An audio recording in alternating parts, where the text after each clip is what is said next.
Bonjour tout le monde. Voilà, on se voit aujourd'hui donc pour continuer notre cours sur le métabolisme des glucides. Je vous rappelle qu'on a vu un peu la digestion, l'absorption de ces glucides. On a vu aussi le métabolisme du glucose avec la glycolyse, le cycle de Krebs et la chaîne respiratoire. Et pour que vous ayez une vue globale de ce métabolisme des glucides, on va donc compléter ce cours en abordant aujourd'hui deux parties très importantes. Le métabolisme du glycogène, ça serait la moindre des choses, parce que le glucose, justement, il provient du glycogène. Et puis une deuxième partie, la néoglucogénèse.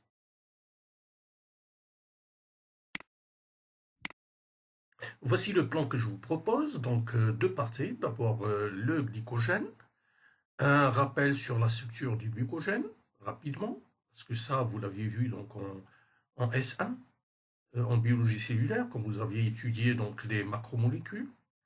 Et puis, pendant le premier semestre en biochimie structurale. Donc ensuite, on va voir donc, le métabolisme du glycogène, sa synthèse, c'est-à-dire la glycogénogénèse, et puis sa dégradation, la glycogénolyse.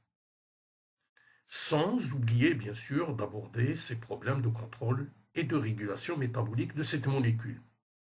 Et on va terminer ce cours en parlant donc d'une partie très importante, la néoglucogénèse. Néo, comme vous le savez, c'est nouveau, et glucogénèse, donc synthèse du glucose. Donc c'est une nouvelle synthèse de glucose. On va essayer de synthétiser du glucose à partir d'autres molécules en cas d'absence, en cas d'épuisement donc de ce stock de glycogène. Voici un rappel donc de la structure du glycogène. Comme vous le savez, c'est un polysaccharide constitué essentiellement de la molécule de glucose, donc C6H12O6. Et ces unités de glucose sont reliées les unes aux autres par la liaison alpha-1,4. Alpha parce que ici le OH il est dirigé vers le bas, si c'était vers le haut, donc ça serait donc une liaison bêta sur le premier carbone. Donc je vous envoie un peu à réviser vos cours sur les structures des molécules. Donc quand on a ici 8 à une quinzaine de molécules d'unités donc glucosidiques, on a à côté des branchements. Mais ces branchements se font de la manière suivante, c'est des liaisons alpha-1,6 glucosidiques et non plus alpha-1,4 comme ici dans les chaînes ici linéaires.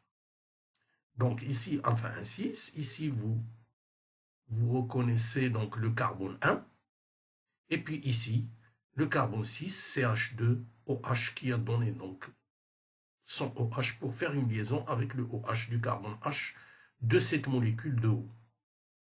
Donc, en résumé, structure du glucogène, c'est un ensemble d'unités glucosidiques reliées les unes aux autres par des liaisons alpha-1,4 et puis des branchements en alpha-1,6. Quand on regarde bien cette molécule, on voit que ici, cette partie-là de la molécule, c'est-à-dire les molécules qu'on voit en rose ici vers l'extérieur, ce sont des molécules des extrémités non réductrices, parce que leur OH des carbone 1, ils sont déjà engagés dans les liaisons alpha-1,4. Donc seul, quand on regarde par exemple cette branche un peu du glycogène, seul ce OH-là, cette molécule-là, un OH libre, donc l'extrémité réductrice.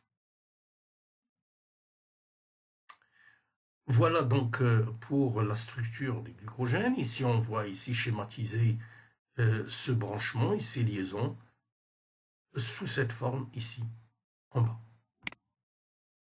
Alors parlons un peu plus de cette molécule de glycogène. Donc le glycogène, c'est un polysaccharide, bien sûr, un oligosaccharide, parce qu'il y a uniquement des unités de glucose. Il est ramifié, composé de monomères de glucose. Et le glycogène, il sert comme un lieu de stockage mis à la disposition des cellules, notamment des muscles et du foie, en cas de besoin énergétique. Et on a vu dans le métabolisme du glucose que le glucose était la source principale d'énergie pour les cellules. Donc le processus de fabrication de cette molécule de glucogène est appelé glycogénogénèse. Ce glycogène, ça consiste en une protéine centrale, la glycogénine. Donc retenez-la bien, glycogénine. Donc cette protéine s'appelle glycogénine. C'est une protéine qui jouerait le rôle d'amorce pour la construction donc, de cette molécule de glycogène.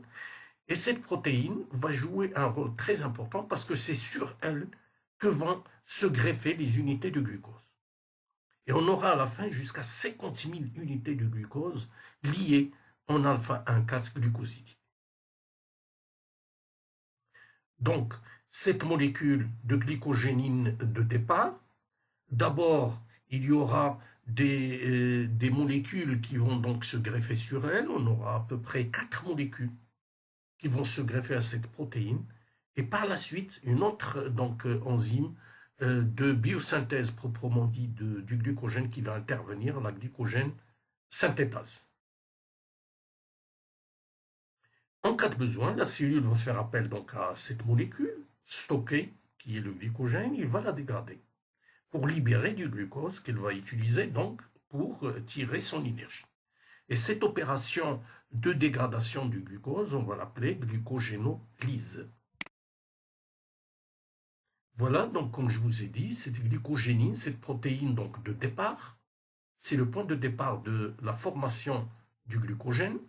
Et c'est sur cette protéine que vont se greffer les molécules de glucose sous la forme UDP-glucose.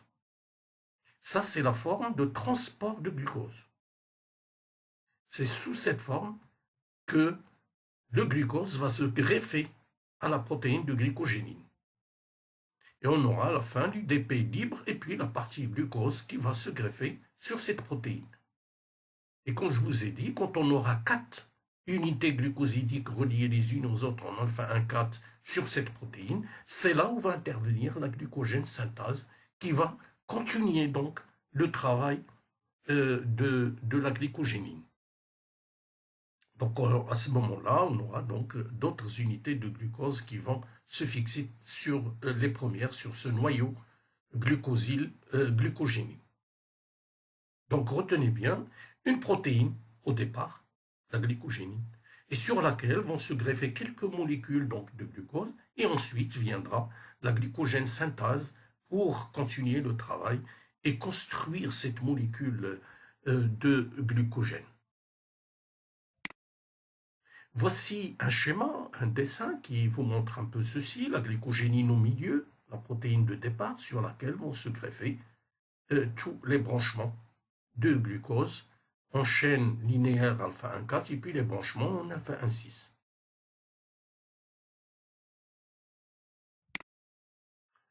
Alors où va-t-on trouver cette molécule de glycogène dans l'organisme? Vous connaissez très bien la réponse. Bien sûr, on va le trouver au niveau du muscle et du foie. Ce sont les deux organes qui sont responsables du stockage du glucose sous forme de glycogène. Donc muscle et foie. Pourquoi? Parce que le muscle, c'est un organe, on l'avait dit, qui utilise beaucoup de glucose, parce que c'est un organe en perpétuel mouvement. Les filaments d'actine, myosine, rappelez-vous les contractions musculaires, ça consomme beaucoup d'énergie. Donc le muscle a besoin de glycogène. Même chose le foie. On avait dit que le foie, c'est un organe qui, lui, est responsable de la répartition, de la distribution du glucose, et c'est lui qui régule, donc le seul organe qui peut donc libérer du glucose dans le sang. Et là aussi, c'est un organe qui fait du stockage sous forme de glycogène. Donc quand on regarde le tableau, c'est au niveau de ces deux organes qu'on va trouver la quantité la plus importante de glycogène. 44% à peu près du glycogène se trouve au niveau du muscle et 38% se trouve au niveau du foie. Et puis le reste, une petite quantité au niveau des os, de la peau, et puis quelques molécules donc, de glycogène au niveau donc, du cœur, du cerveau, et très peu au niveau sanguin, parce que au niveau du sang, on trouve les glucides, surtout sous forme de glucose. Voilà donc cette diapositive, je vous rappelle un peu le schéma général de ce qu'on va voir dans le métabolisme des glucides. On a vu donc, rappelez-vous, la digestion, l'absorption de ces glucides. Leur métabolisme, on les a dégradés jusqu'à CO2 et H2O par le biais de la glycolyse, cycle de Krebs et chaîne respiratoire. On avait formé donc notre ATP dont la cellule a besoin. On avait fermenté cette molécule de glucose et on avait formé du lactate, de l'acide lactique. Et puis, il nous reste à voir donc aujourd'hui cette partie de néoglycogénèse. On essaiera de fabriquer du glucose à partir de précurseurs glucoformateurs comme l'acide lactique, les acides aminés et le glycérol. Et puis dans un prochain cours, on verra un peu cette partie-là du métabolisme, c'est-à-dire la voie des pentoses phosphates. On va essayer de voir comment la cellule fait pour passer des exoses aux pentoses. Par exemple, le ribose pour synthétiser, par exemple, les acides nucléiques, comme vous le savez. Pour fabriquer ces acides nucléiques, la cellule a besoin de pentose. Donc, on va voir un peu cette voie qui est très importante, la voie des pentoses phosphates. Mais maintenant, on va aborder un peu ces deux voies de biosynthèse et de dégradation du glycogène, c'est-à-dire la glucogénogénèse pour la biosynthèse et la glycogénolyse pour les dégradations. Donc, abordons, sans perdre de temps, le métabolisme du glycogène. Vous voyez sur cette diapositive, on voit ici le glucose qui rentre dans la cellule. Il va subir un certain nombre de transformations avant de devenir du glycogène. On remarque aussi que cette voie de biosynthèse nécessite déjà une molécule de glycogène préexistante dans la cellule. Donc on part d'un glycogène à N-glucose et on va lui greffer du glucose pour devenir du glucose N plus 1. Donc on va rajouter au fur et à mesure donc, de la biosynthèse un glucose à du glucogène déjà existant. On remarque aussi que ici on a la voie de biosynthèse et ici la voie de dégradation. Donc on part du glycogène et on fait l'inverse, on va le dégrader pour libérer du glucose qui va quitter la cellule pour partir vers les sites d'utilisation. On voit que ces deux voies sont différentes. Ils utilisent donc des enzymes différentes. Et ceci est un moyen de régulation pour la cellule. Donc les voies de dégradation sont différentes aux voies de biosynthèse. Quand on voit la biosynthèse donc, du glycogène, la cellule va utiliser de l'énergie pour construire du glycogène, construire son stock. Donc on va utiliser l'ATP ici. Le glucose va se phosphoryler pour devenir du glucose 6-phosphate. Et ce glucose 6-phosphate qu'on a vu précédemment, qui est la voie de départ vers différentes voies métaboliques donc pour la cellule, ici, ce glucose 6-phosphate va se transformer en glucose 1-phosphate. Voilà. Et quand on va former le glucose 1-phosphate, c'est là où l'intervention de l'UTP, un autre nucléotide donc de transfert ici des unités glucidiques. Donc l'UTP va fournir donc la partie UDP qui va donc se coller à ce glucose 1-phosphate pour donner l'UDP glucose. Et cette molécule, donc l'UDP glucose, c'est elle qui va donc donner la partie glucose au glucogène préexistant avec N-glucose pour devenir du glucogène N plus 1 glucose.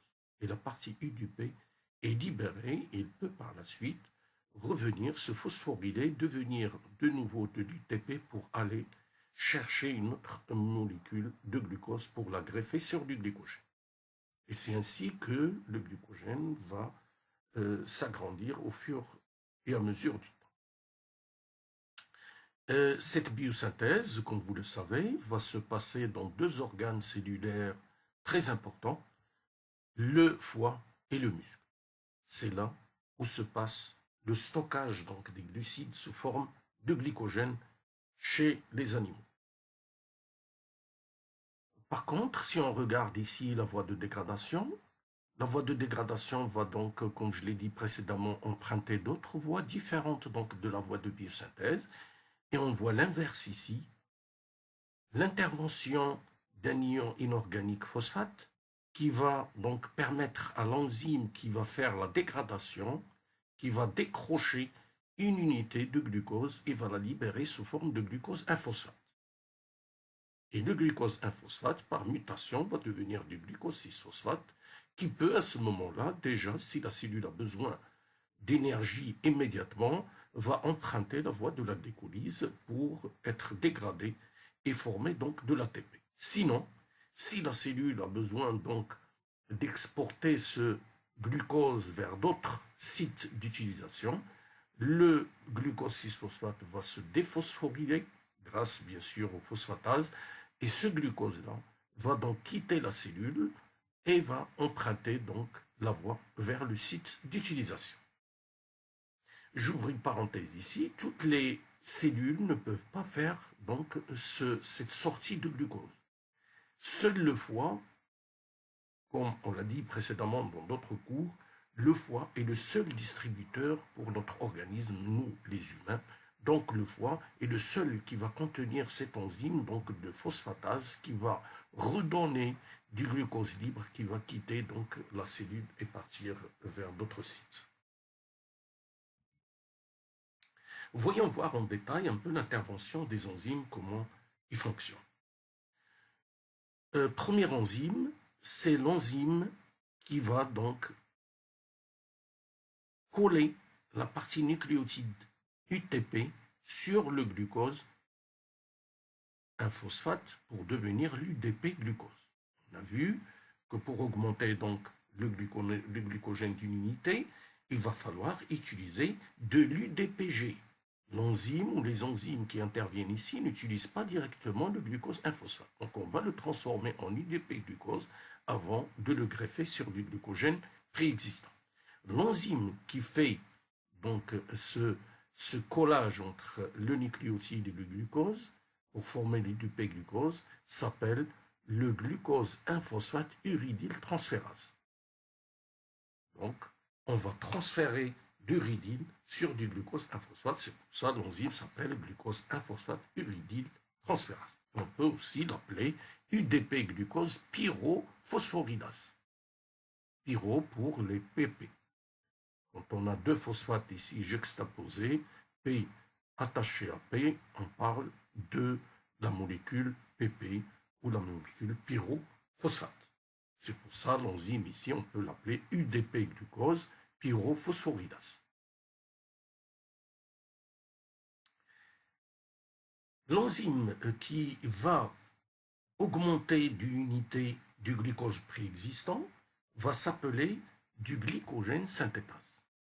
Cette enzyme va utiliser, comme on l'a dit, l'UDP-glucose avec une unité déjà existante donc, du glucogène, avec N-1 ici, et qui va donc gagner une unité de glucose qui va se coller à ces deux unités ici schématisées sur la diapositive pour devenir 3 unités ici. Et on parlera donc non pas du glycogène N-1, mais du glycogène augmenté d'une unité, c'est-à-dire N. Et on a libération donc du nucléotide diphosphate ici, du DP, pour partir redevenir de l'UTP et partir rechercher une autre molécule de l'UDP-glucose pour venir augmenter encore d'une unité ce glycogène. Donc retenez bien, l'enzyme intervenant ici, c'est la glycogène synthase.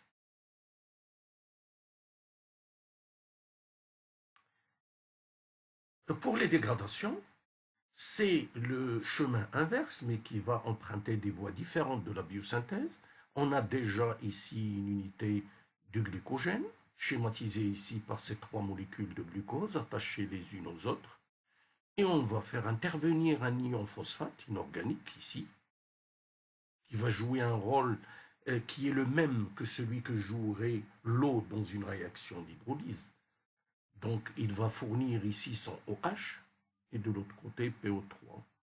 Et on a ici le détachement, donc on va casser cette molécule et on va obtenir donc du glucose 1-phosphate ici, et de l'autre côté de la molécule, on va avoir le OH. Voilà. Donc on passe d'un glycogène N à un glycogène N-1. Donc retenez bien, ici, c'est une réaction inverse de la synthèse, mais elle passe d'une manière différente. Les enzymes ne sont pas les mêmes. Tout à l'heure, on avait dans les synthèses du glycogène synthase, alors qu'ici, on a la glycogène phosphorylase. C'est l'enzyme qui est très importante pour le métabolisme des glucides, et c'est elle qui va dégrader le glycogène pour libérer à chaque fois du glucose 1-phosphate pour être métabolisé en cas de besoin d'énergie. Et c'est une enzyme, j'ouvre une parenthèse, on reviendra à ces problèmes de régulation un peu plus tard, c'est une enzyme allostérique qui est très régulée. Parce qu'on peut pas dégrader d'une manière donc anarchique. Tout ça est bien contrôlé dans des cellules. Voyons voir un peu l'action de ces enzymes ensemble qui dégradent donc le glucogène. Rappelons-nous que le glucogène donc contient des liaisons alpha 1,4 ici, toutes ces branches, et avec des branchements en alpha 1,6. Donc la phosphorylase, qu'est-ce qu'elle va faire? Elle va enlever du glucose 1-phosphate de ce glycogène. Et combien elle va donc enlever? Elle va enlever jusqu'à 8 unités. Et on va s'arrêter à 4 unités de cette liaison alpha 1,6. Donc on va enlever tout ce qui est là. Et on va s'arrêter, on va garder un peu les 4 sous-unités. Parce qu'après, l'enzyme, la phosphorylase, a un problème pour débrancher donc le glucose. Donc après l'intervention de la phosphorylase, on obtient donc cette molécule. Voilà, avec des branchements toujours ici, avec 4 sous-unités de chaque côté de ces branchements. Et là, c'est là où va intervenir une transférase qui va transférer donc cette partie, ces 3 molécules ici, et ne laisser que un glucose au niveau du branchement. Donc on enlève ces 3, voilà, et on obtient cette molécule. Et pour enlever ça, il faut un autre enzyme différent, c'est la glycosidase, la alpha-1,6 glycosidase spécifique donc à ces liaisons alpha-1,6. Et c'est là où on va obtenir à la fin une partie donc de cette molécule de départ sans branchement, avec donc des molécules ou bien une structure linéaire uniquement du glucose alpha-1,4. Et vous savez ici, l'amylase peut dégrader donc ces molécules pour nous libérer du glucose simple. Voilà, donc un petit résumé, une voie globale un peu de l'intervention donc de ces enzymes. Supposons qu'il y a donc une cellule quelconque qui a besoin donc du glucose, qui a besoin d'énergie. Donc qu'est-ce qu'elle va faire? Le signal va venir à ces cellules qui stockent le glycogène, par exemple une cellule du foie. Ce glycogène va donc voir sa structure se dégrader, libérer du glucose 6-phosphate qui va donc entrer dans le foie parce qu'on a dit que seul le foie peut distribuer, peut libérer du glucose dans le sang. Et bien sûr, si cette même cellule a besoin donc de son énergie, il va profiter du glucose 6-phosphate pour aller le dégrader et en tirer l'énergie directement. C'est le cas donc des cellules musculaires et des neurones. Voilà. Donc la phosphorylase, on l'a vu tout à l'heure, après son intervention, on obtenait donc des molécules plus ou moins longues. Donc c'est du glycogène plus ou moins donc dégradé, qu'on appelle des dextrine limites. Et ces dextrine limites, après l'intervention donc des enzymes débranchants, peuvent donc donner du glucose, ou au contraire, on peut faire intervenir des enzymes qui vont brancher d'autres molécules de glucose ici pour revenir à la molécule de glycogène. Je vous ai parlé tout à l'heure, je vous ai dit que ce phénomène de dégradation et de biosynthèse du glycogène était très contrôlé parce qu'on ne peut pas dégrader, pensez toujours au problème de diabète. On ne peut pas envoyer n'importe quelle quantité de glucose dans le sang. La concentration glucidique sanguine est très contrôlée et elle est constante. 'Est l'enzyme qui va dégrader donc le glycogène, on l'avait dit, on l'avait appelé la glycogène phosphorylase. D'accord? La glycogène phosphorylase, c'est elle qui va s'occuper de la dégradation du glycogène. Celle qui va synthétiser au contraire du glycogène, on l'avait appelé glycogène synthase. J'attire votre attention sur le fait suivant, la glycogène qui dégrade, l'enzyme qui dégrade ici le glycogène, est une enzyme phosphorylée.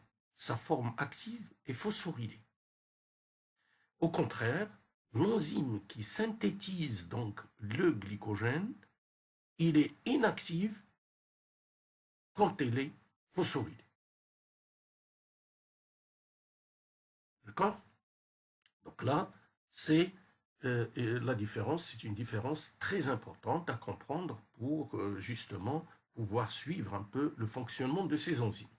Donc quand l'une est phosphorylée, quand il y a une phosphorylation donc, des deux enzymes, l'une va se trouver sous la forme active que l'autre va se trouver sous la forme inactive. Le contraire, quand il y a déphosphorylation des enzymes dans la cellule, l'une va se retrouver active alors que l'autre va se retrouver inactive sous la forme des phosphorylés. Alors voyons un peu voir comment ça se passe. Bien sûr, les phosphorylations nécessitent donc d'autres enzymes et nécessitent de l'ATP pour pouvoir donc fournir la partie P ici. Donc ici et là. Et qui est-ce qui va s'occuper donc de ces phosphorylations? Je vous l'ai dit une fois dans le cours, dès qu'il y a phosphorylation de quelque chose, on parle d'enzymes qui s'appellent des kinases. Donc ici, il y aura une protéine kinase A, et ici, il y a une phosphorylase kinase.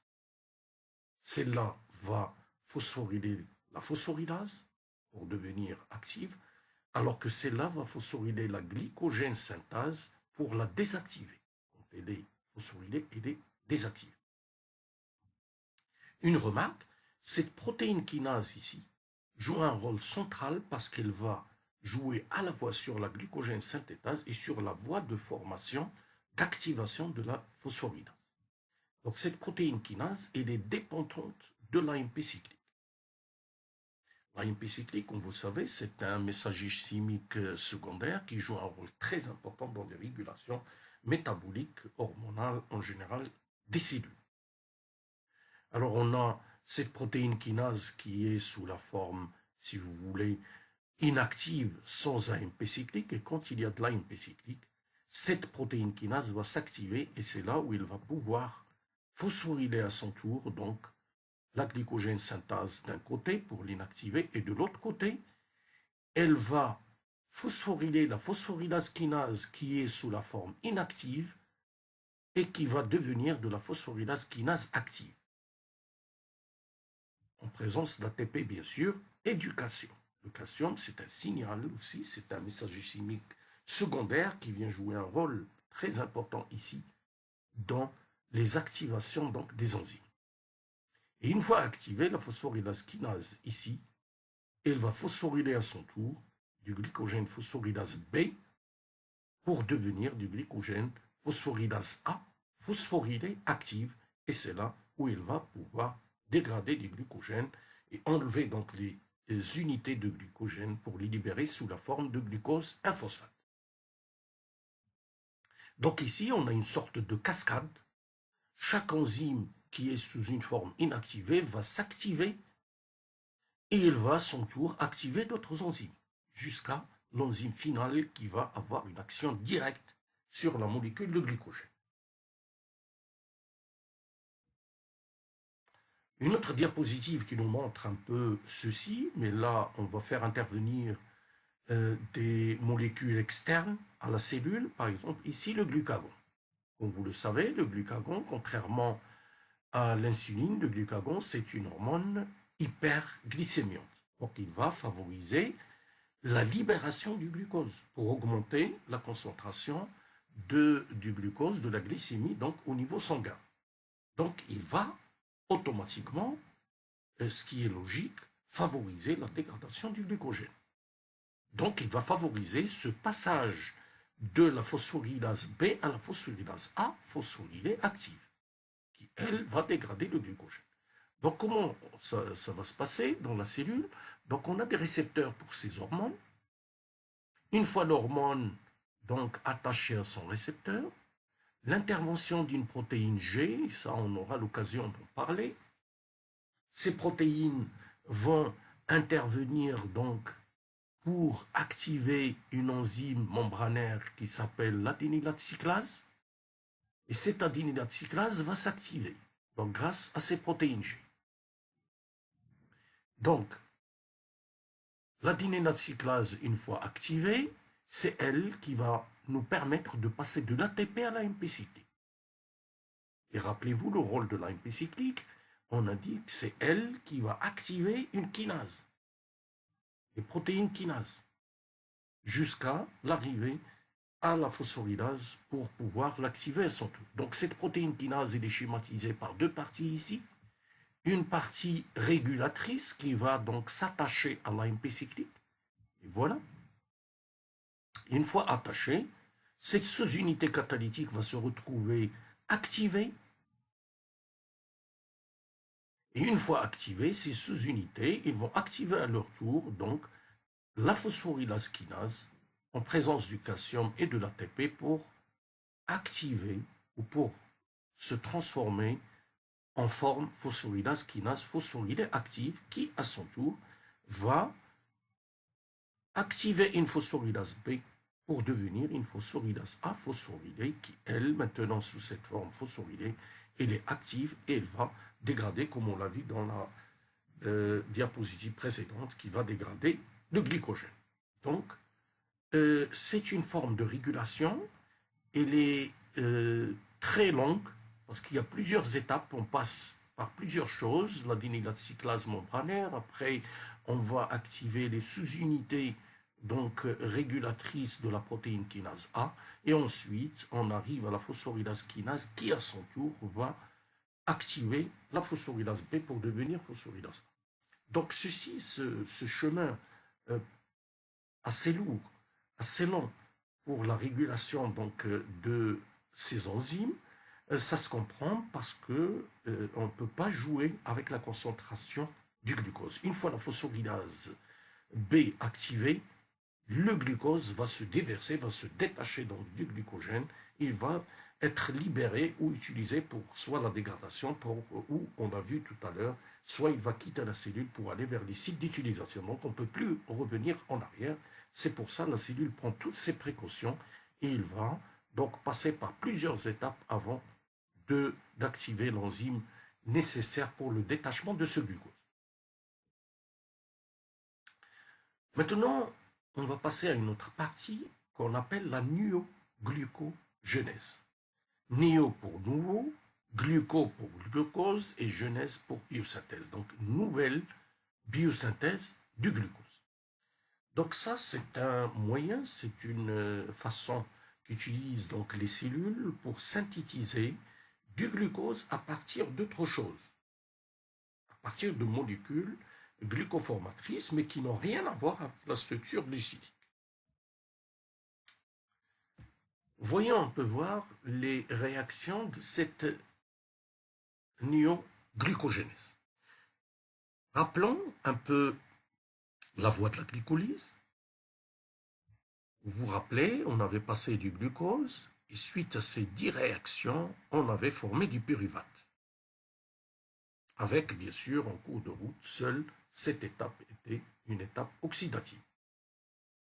On avait utilisé de l'ATP pendant cette première phase d'investissement et on avait formé donc de l'ATP, pas beaucoup,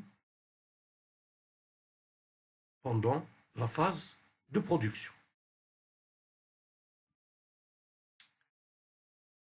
Alors la question qu'on peut se poser, est-ce que la cellule peut synthétiser du glucose à partir d'autre chose? Si oui, alors comment la cellule fera-t-elle pour remonter ces étapes irréversibles? La réponse est la néoglucogénèse. Parce que si on regarde la glycolyse, l'étape, la première, qui utilise donc l'exokinase, cette étape, la troisième, qui utilise la phosphofructokinase, et cette dernière étape qu'utilise la pyruvate kinase sont irréversibles. Donc l'énergie, l'état énergétique donc, de ces enzymes ne permet pas de faire les réactions inverses. Donc le problème se pose, comment, si on veut passer du pyruvate au glucose, comment on va faire pour franchir donc ces étapes irréversibles. Et c'est là où va intervenir l'anioglucogène.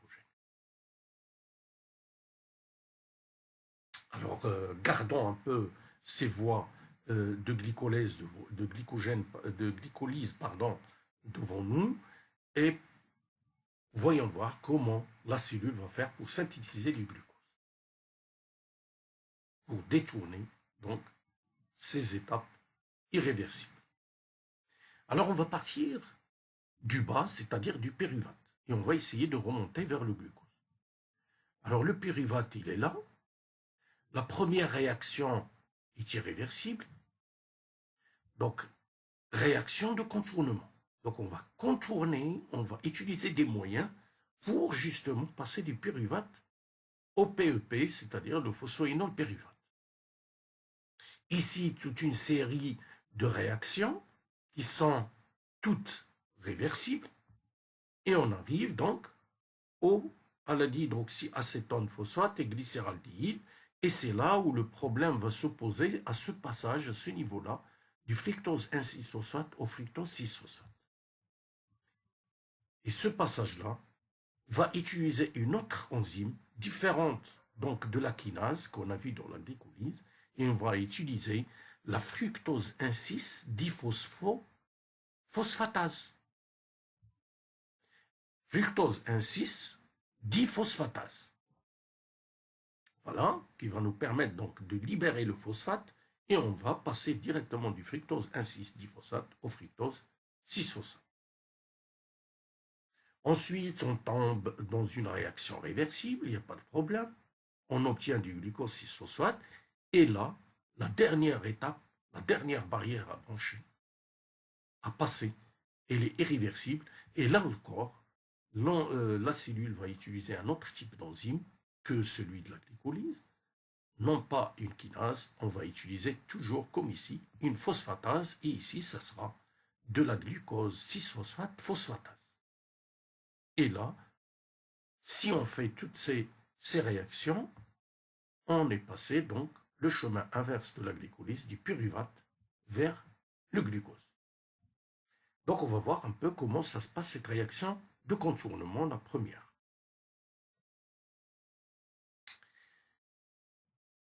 Voilà, cette réaction de contournement du pyruvate vers le PEP, dans la glycolyse, on avait utilisé directement de la kinase, la pyruvate kinase, mais ici, on va passer par la mitochondrie, donc on va passer obligatoirement par une étape mitochondriale avant de revenir vers le PEP.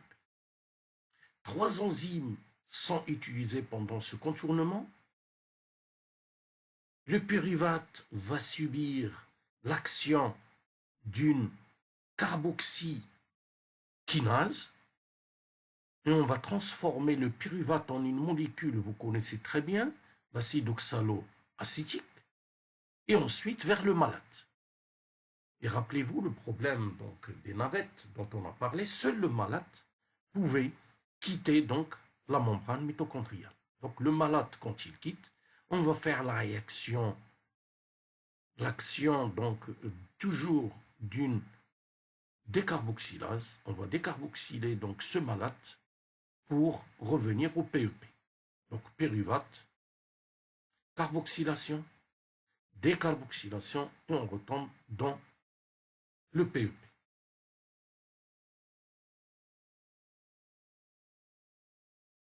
D'accord?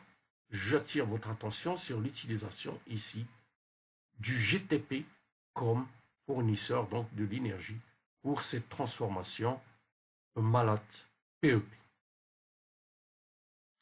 Une remarque, la néoglycogénèse se passe uniquement au niveau du foie et du rein.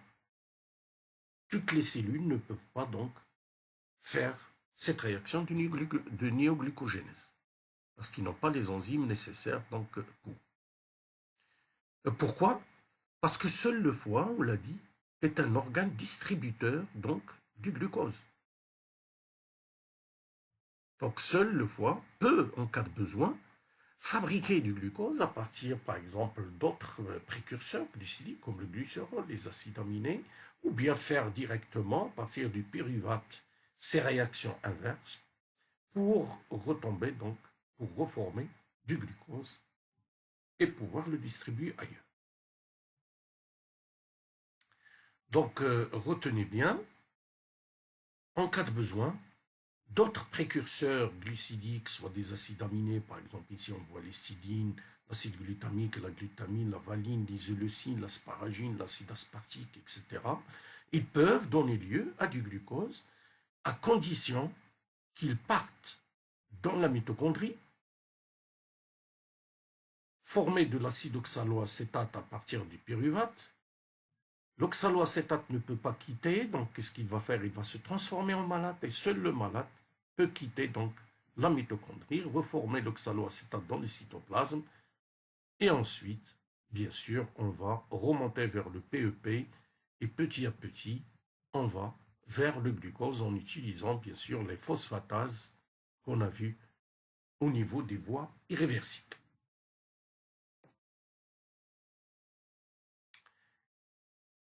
Parlons un peu de ce cycle de Cori qui va permettre donc une entraide, une coopération entre les organes. On a ici le foie à gauche, le muscle à droite, et entre les deux, il y a le sang. Alors vous savez que le muscle, on l'a dit, c'est un organe entre parenthèses égoïste. Il ne sait pas distribuer donc l'énergie aux autres. Son stockage de glycogène il le garde pour lui en cas de besoin de contraction, etc. Il va le dégrader et en tirer l'énergie. Mais dans ce cas-là précis, le foie qui a besoin de beaucoup donc de glucose pour distribuer aux autres cellules, qu'est-ce qu'il va faire? Il va utiliser des déchets issus donc du métabolisme de dégradation du glucose musculaire et il va l'utiliser donc pour fabriquer du glucose. Par exemple ici, dans la glycolyse donc musculaire, on est passé du glucose au pyruvate. Le pyruvate, qu'est-ce qu'il va faire? Il va subir donc une fermentation, on va former du lactate, de l'acide lactique. L'acide lactique musculaire va quitter donc les muscles pour passer dans le sang. Cet acide lactique va arriver au niveau donc, hépatique, au niveau du foie. Et l'hépatocyte, donc la cellule du foie, va l'utiliser comme point de départ, on l'a dit, grâce à la myoglycogénèse pour former du glucose. Et là, il peut le redistribuer via le sang à d'autres cellules. Si le muscle en a besoin, il peut donc utiliser ce glucose pour sa contraction. Les protéines musculaires, comme la lanine aussi, elles peuvent aussi quitter les muscles, revenir vers le foie par le sang et se retransformer, donc se transformer en pyruvate. Et le pyruvate, il va l'utiliser pour la fabrication grâce à la glucogénèse du glucose. Voilà donc cette entraide, cette coopération organique entre les muscles et le foie. Et seul le besoin énergétique de l'un ou de l'autre va les orienter vers cette coopération. Quand on a besoin donc du glucose, on va faire appel à des précurseurs comme le pyruvate et l'alanine musculaire pour les envoyer vers le foie et les retransformer sous forme de glucose pour être utilisés. Et le sang, ici, est un moyen intermédiaire de transfert de toutes ces molécules. Voilà une autre diapositive qui vous montre un peu schématiquement cette coopération entre le foie, le muscle et le sang. Donc, et on voit ici donc, le pyruvate qui est transformé en lactate par fermentation et qui va vers le foie pour redevenir du glucose grâce à la glucogénèse et qui peut être maintenant utilisé comme source énergétique au niveau des muscles.